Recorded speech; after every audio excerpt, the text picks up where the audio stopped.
ভক্তবৃন্দ চরণে প্রণাম জানাই, গুরুদেব এবং সর্বোপরি শিল প্রভুপাদের চরণে প্রণাম নিবেদন করি, কৃপা আশীর্বাদ প্রার্থনা করি। তো আজকে আমাদের শ্রীমদ্ ভাগবত প্রথম স্কন্ধ সপ্তম অধ্যায়। তো আজ আমরা 69তম শ্লোক শ্রবণ কীর্তন করব। তো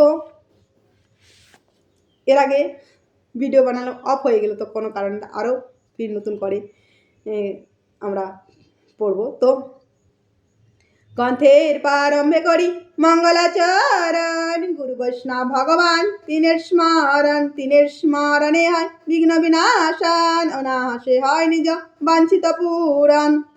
তো ভগবান এর আগে শ্লোক আমরা দেখলাম, তিনি অর্জুনকে বলছেন একে এক্ষুনি হত্যা করো, কারণ আমি শুনেছি দ্রৌপদীকে তুমি প্রতিশ্রুতি দিয়েছ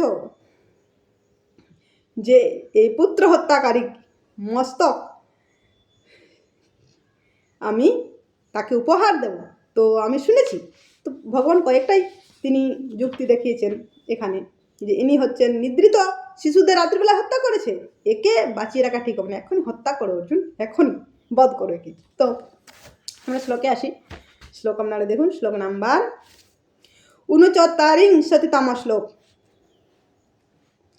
তৎ অসবদ্ধতম পাপ আততাই আত্মবন্ধুহা ভূত চ বিপ্রিয়ভীরা কৃতবান কুলপাংশন। ধন্যবাদ। হে বীর, এ পাপিষ্ঠ কুলাঙ্গার তোমার স্বজনদের হত্যা করেছে। এর প্রভু দুর্যোধনকে অনভিপ্রেত কার্য অনুষ্ঠান করেছে, সুতরাং অশ্বত্থামাকে বধ করো। অর্থাৎ আরেকটা কি আশ্চর্য না, এই হত্যা করেছে এনার প্রভু দুর্যোধনকে খুশি করার জন্য, কিন্তু দুর্যোধন খুশি হননি, সেখানেও রেজাল্ট খারাপ। তো একে এক্ষুনি বধ করো, একে বাঁচিয়ে রাখা উচিত হবে না, ছেড়ে রাখা উচিত হবে না। এ ছেড়ে রাখলে পাপের বোঝা বাড়বে, এ কুল অপবিত্র, এক্ষুনি বধ করো। তুমি মনে করছো যে ইনার পিতার কাছ থেকে আমরা শিক্ষা লাভ করেছি, কিন্তু ইনি হচ্ছেন গুরুপুত্র হলেও সে আততায়ী, একে এক্ষুনি বধ করো, ছাড়াও ঠিক হবে না, এক্ষুনি বধ করো। তো ভগবান অর্জুনকে বলছেন। তো তাৎপর্য আমরা 2 লাইন আসি। তাৎপর্য করেছেন ইস্কন প্রতিষ্ঠাতা আচার্য ছিল অভয় চরণারবিন্দ ভক্তি বেদান্ত স্বামী ছিল প্রভুপাদ। তো আমরা 2 লাইন আসি। দ্বিতীয় লাইন থেকে দেখুন। দ্রোণাচার্য ছিলেন শ্রদ্ধার্থ, যদিও তিনি শত্রুপক্ষে যোগদান করেছিলেন, তবু পাণ্ডবেরা তাকে সর্বদাই গভীর দৃষ্টিতে দেখতেন, এবং কুরুক্ষেত্রে যুদ্ধ হওয়ার পূর্বে অর্জুন প্রণতি নিবেদন করেছিলেন। এইভাবে তাদের সম্পর্ক অক্ষুণ্ণ ছিল। কিন্তু দ্রোণাচার্যের পুত্র এমন সমস্ত জঘন্য কর্ম করেছিল যা উচ্চ কুলোদ্ভূত কোনো দ্বিজ কখনো করেনি। দ্রোণাচার্যের পুত্র অশ্বত্থামা দ্রৌপদীর 5 পুত্রকে নিদ্রিত অবস্থায় হত্যা করেছিল। বাকিটা আপনারা পড়ে নেবেন 3 লাইন। তো নিদ্রিত অবস্থায় হত্যা করেছেন, তো ভগবান বলছেন এখনই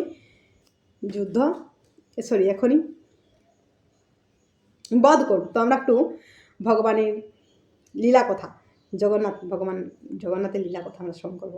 তো এর আগের দিন আমরা শুনেছিলাম যে এক দেবতা যমরাজের কাহিনী। তো ভগবান খুব প্রচুর বিজি থাকেন দিন রাত্রি। তো ভগবান জন লীলা করেন যে বিজি থাকেন। তো লক্ষ্মী দেবী তিনি খুব প্রভুর সঙ্গে হয়েছে যে আমাকে সময় দাও না। তো ভগবান সেজন্য এই কয়দিন তিনি জল লীলা করে তিনি লক্ষ্মী দেবীর কাছে সেবা গ্রহণ করেন। তো ভগবান দিনের বেলাও বিজি থাকেন, এবং রাত্রিবেলায় স্বর্গের সমস্ত দেবতারা আসেন, মিটিং। তো এর আগের দিন আমরা শুনেছিলাম যে যমরাজ এসেছিল। তো আজ আরেকজন দেবতার কাহিনী আমরা শ্রবণ করব। তো মিটিং হয় যে তখন, এবং যমরাজ বলেছি আগে। তো আরেকজন দেবতা এসছেন না, স্বর্গের রাজা ইন্দ্র। তো ইন্দ্র এসছেন। তো ইন্দ্র এসে তিনি ভগবানের সঙ্গে মিটিং করে। তাকে ভগবানকে মিটিংয়ে বলতে হয় তো যে কতগুলো স্বর্গে গিয়েছে, কতগুলো আবার ফেরত এসছে। তো সব কিছু হিসাব ভগবানকে দিতে হয়। তো তিনি এসেছেন, তো ভগবানের সঙ্গে মিটিং টিটিং করে তিনি বেরিয়েছে। তো জগন্নাথপুর থেকে মন্দির থেকে সামনে একটা সুপার মার্কেট আছে, সেখানে অনেক কিছু জিনিস একসাথে, সুপার মার্কেট মানে সব কিছু একখানে পাওয়া যায়। আলাদা আলাদা মার্কেট থাকলে সেখানে সেই জিনিসটাই পাবেন, কিন্তু সুপার মার্কেট মানে আনন্দবাজার মানে সব কিছু একখানেই পাবেন, খাওয়ার দাওয়ার সব কিছু। প্রসাদ, তো ইন্দ্র একদিন প্রসাদ খেতে এক পান্ডার কাছে গিয়েছেন। তো সেখানে খেয়ে প্রসাদ খেয়েছেন, তো তিনি চলে আসছেন। আরে পান্ডা বলছে, আরে আমার দোকানে খেয়েছো, টাকা দাও। তখন ইন্দ্র বলছেন, আমি কে জানো?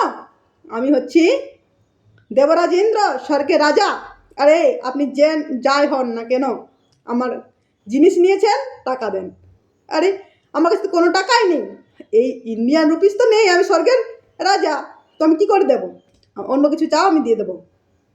তখন সে পান্ডা দেখছেন, আরে এই স্বর্গের ইন্দ্র হতেও পারে, কারণ দেবতারা হাঁটাচলা করলে পা মাটিতে স্পর্শ হয় না, তা এনার পা স্পর্শ হচ্ছে না, মানে ইনি ইন্দ্র হতেও পারে। তখন তিনি ভাবলেন যে আরে এই পুরীতে অনেকদিন বৃষ্টি হয়নি, তো ইনি হচ্ছেন বৃষ্টির ইনচার্জ দেবতা। তো তিনি বললেন, ঠিক আছে, অনেকদিন বৃষ্টি হয়নি, তাহলে বৃষ্টি দেন। তো বলছে, ঠিক আছে, তো বৃষ্টির আমাকে পিন বলে দিন, এটিএম দিয়ে দিন, আমি যখনই চাইবো তখনই বৃষ্টি, টাকা বেরোবে না, বৃষ্টি বেরোবে, তো বৃষ্টি পড়বে। ঠিক আছে, এটিএম দিয়ে দিয়েছেন, পিনও দিয়েছেন, মন্ত্র দিয়ে দিয়েছেন, এই মন্ত্র বললে, এই পিন নাম্বার দিলেই বৃষ্টি হবে। তারপর ইন্দ্র চলে গেল। তো সেই পান্ডা দেখছেন, আরে কোন পথ দিয়ে যাচ্ছে দেখো। তো সে দেখছেন যে এই পথ দিয়ে গেছেন, তো সেখানে চিহ্ন দিয়ে রেখেছেন, খুঁটি গেঁথে রেখেছেন, যেটা স্বর্গদ্বার। তো সেই পিন নাম্বার পেয়েছেন, এটিএম কার্ডও পেয়ে গেছেন। তো দেখছেন আর এটা সঠিক কিনা একটু ট্রাই করে দেখি। তো মন্দিরের সামনাসামনি গিয়ে তিনি সেই পিন নাম্বার বলেছেন, আর বৃষ্টির সঙ্গে সঙ্গে তো ওনার মাথার উপরেই পড়ছে, আর কোথাও পড়ছে না। তো এই দেখে খুব তিনি করছেন, মাথায় পাগড়ি বেঁধে খুব নৃত্য করছেন, আরে বৃষ্টি পড়ছে, বৃষ্টি পড়ছে, বৃষ্টি পড়ছে। আর সে দেখে তো কোনো জায়গায় বৃষ্টি হচ্ছে না, ওইখানেই বৃষ্টি হচ্ছে, সমস্ত লোক আসছে, কি না কী ব্যাপার, এখানে শুধু বৃষ্টি পড়ছে, এখানে বৃষ্টি পড়ছে। আমি পাসওয়ার্ড পেয়েছি, সেখানে স্বর্গের দেবতা ইন্দ্র এসেছিল, তো তিনি দিয়ে গেছেন আমাকে। তো সে বললো, তো ইন্দ্র ওই, হ্যাঁ, ইন্দ্র যে পথে স্বর্গে গেছে সেই রাস্তা আমি দেখে এসছি। তো এখনও পর্যন্ত সেখানে মানে এখন কেউ যদি মানে কোনো কারণ, আমাদের তো এই শরীরে আমরা স্বর্গে যেতে পারি না, তো সেখানে একটা খুঁটি গাদা ছিল, তো সেখানটা এখন স্বর্গদ্বার বলে। কেউ কোথাও মারা গেলে মানে তার যে অন্তর